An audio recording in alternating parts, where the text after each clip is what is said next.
शहर हैदराबाद के शमशाबाद एयरपोर्ट पर गैर मजाज तौर पर सोने की स्मगलिंग के वाकयात में इजाफा होता जा रहा है।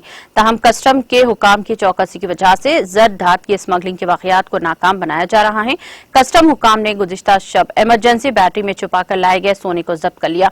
एक इत्तला पर कस्टम के इंटेलिजेंस यूनिट के हुकाम ने कार्रवाई करते हुए दुबई से एमिरेट्स की फ्लाइट के 524 के जरिए कल शब तकरीबन 3 बजे हैदराबाद पहुंचने इस मुसाफिर के सामान की तलाशी ली। इसके सामान में मौजूद इमरजेंसी लाइट को खोलने पर बैटरी की शक्ल में लाए गए इस जर्द धात का पता चला। बादअज़ां इस 1,81,60,450 रुपये मालियत के 2,915 ग्राम सोने को मुसाफिर ने जब्त कर लिया और इस मुसाफिर को गिरफ्तार कर लिया गया। इससे पूछताछ की जा रही है ताकि पता लगाया जा सके कि किसकी ईमा पर इसने सोने की स्मगलिंग की कोशिश की थी। इस मुसाफिर का ताल्लुक आंध्र प्रदेश के जिले कड़पा से है।